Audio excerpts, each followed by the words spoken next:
Assalamualaikum warahmatullahi wabarakatuh. Nama saya Muhammad Haris bin Abdul Majid. Saya daripada kelas BMMA S21.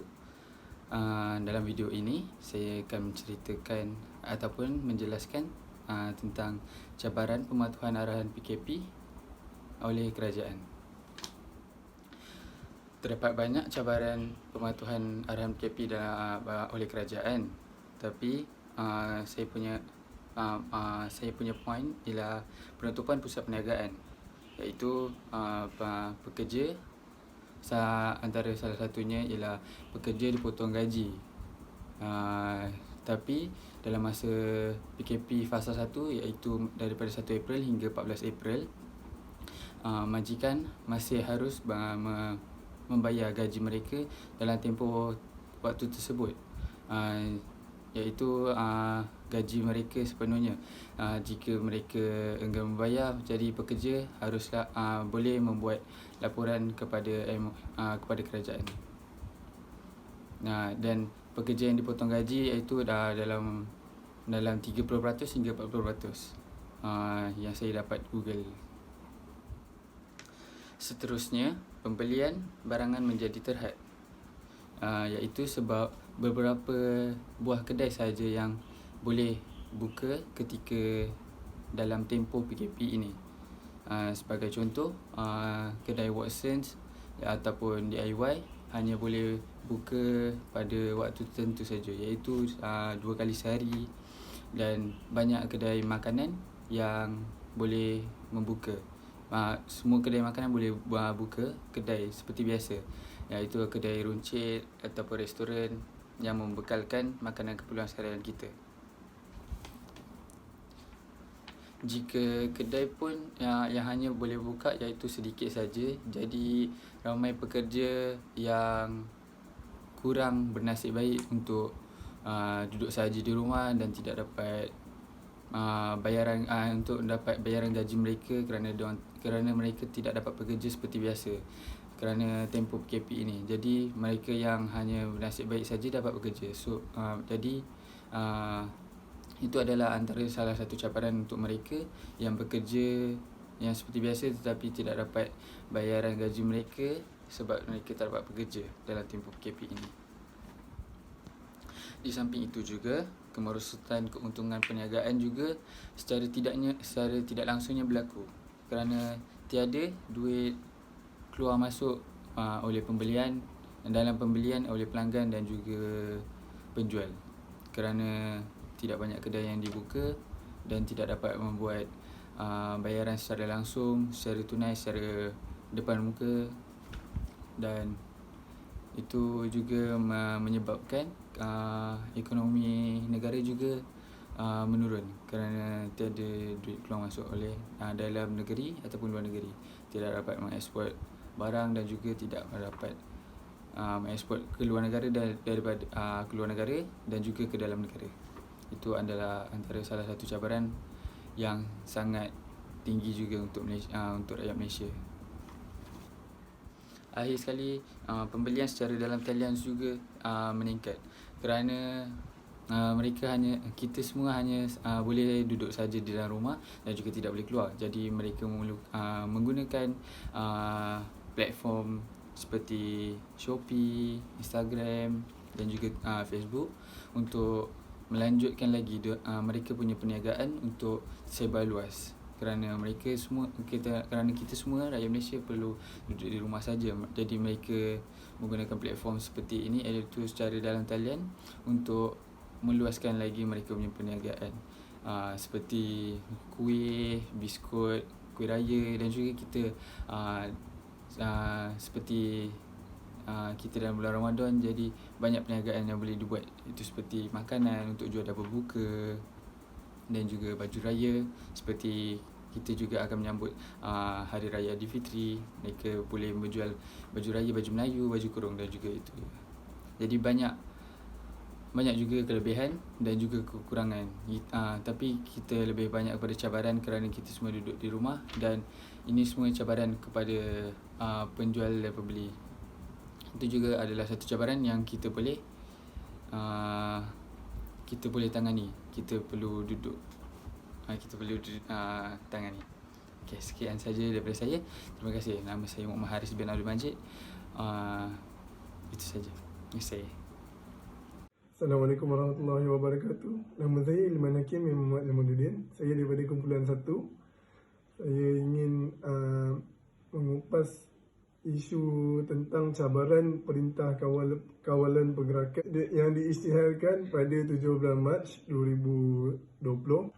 Saya ingin mengupas tentang pergerakan keluar untuk untuk melaksanakan pekerjaan bagi vendor-vendor bagi menyelenggara alatan-alatan yang berkaitan di hospital seperti ventilator, iaitu alat bantuan pernafasan bagi yang terjejas, pesakit-pesakit yang terjejas yang melibatkan nyawa mereka. Mesin tersebut hendaklah berfungsi secara baik supaya tidak membantutkan operasi hospital, dan kerja-kerja penyelenggaraan ini amat sulit untuk dilakukan dalam Perintah Pergerakan Perkawalan ini, iaitu PKP. Sesungguhnya memerlukan manpower yang tinggi. Seperti yang kita ketahui, hanya ketua keluarga yang dibenarkan keluar dan tak melebihi 2 orang.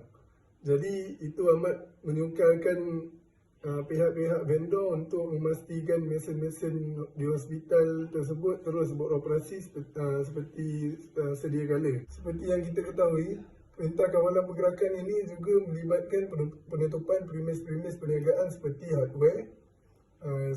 Bagaimana yang kita ketahui, mesin-mesin tersebut seperti ventilator, mesin autoclave, mesin MRI dan sebagainya adalah merupakan sistem elektrik dan mekanikal.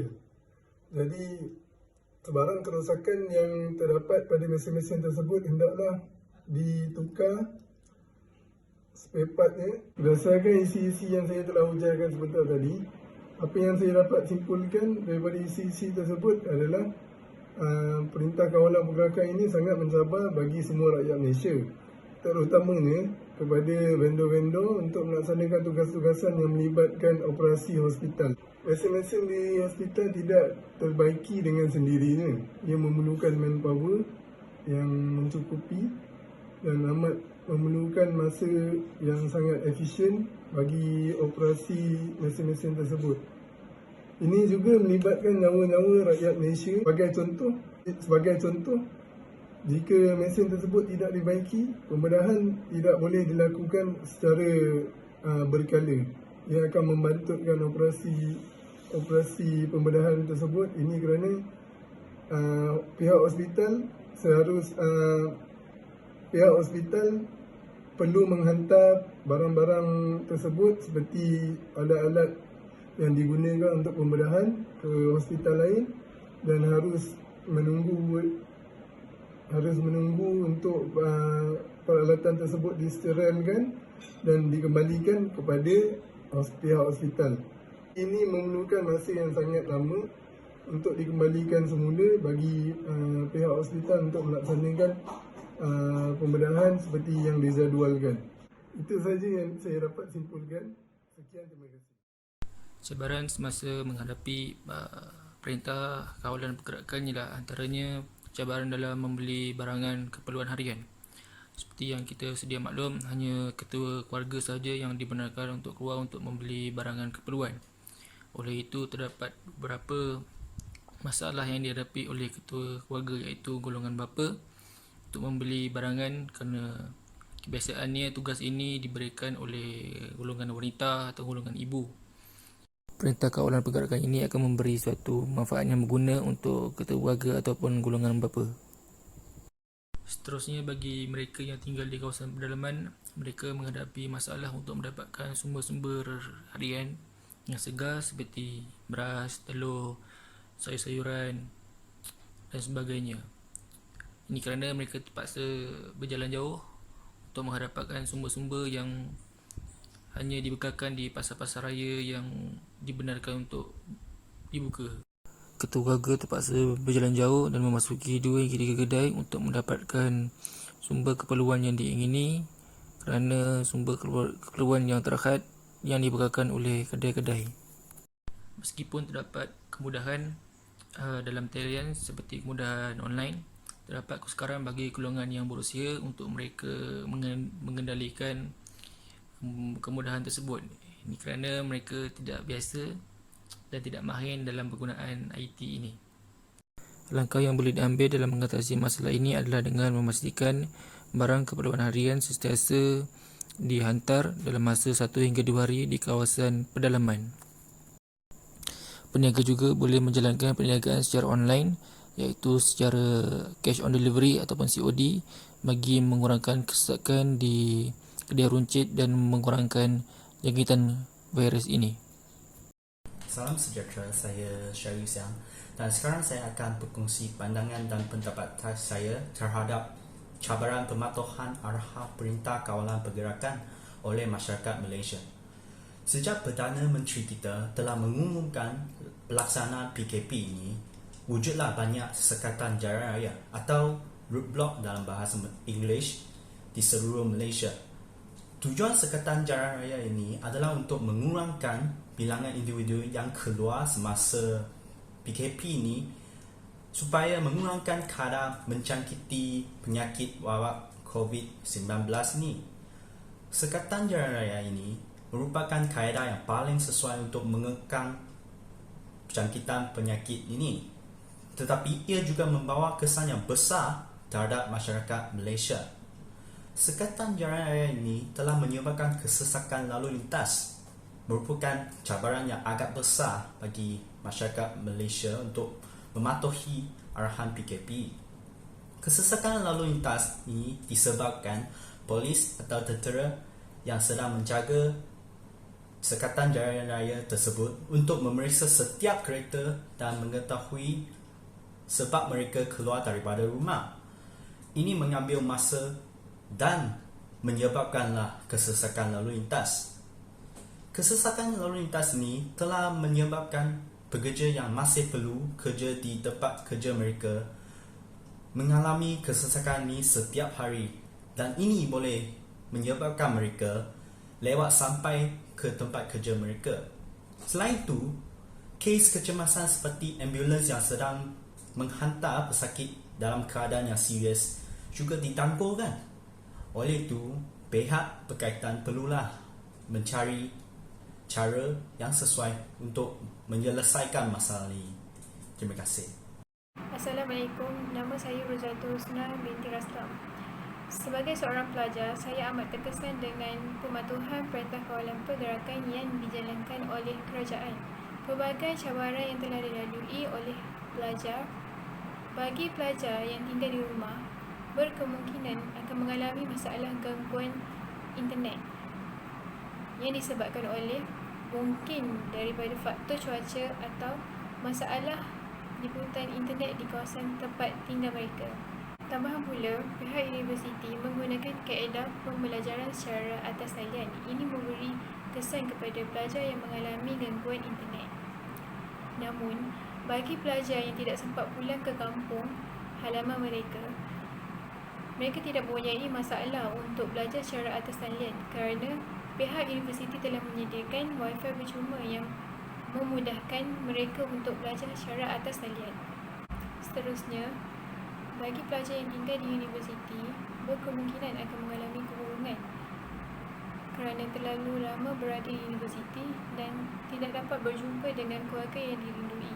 Tambah lagi, jika Perintah Kawalan Pergerakan ini dilanjutkan, mereka akan tinggal lebih lama di universiti.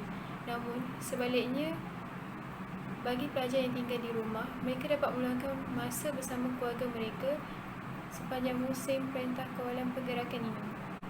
Selain itu, pelajar yang berada di rumah berkemungkinan lupa untuk membawa pulang buku, bahan rujukan serta yang paling penting ialah laptop.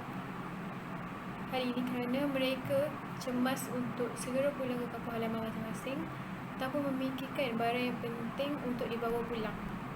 Akhirnya, mereka susah untuk melakukan kerja yang diberikan oleh pensyarah serta untuk melalui semester pengajian mereka.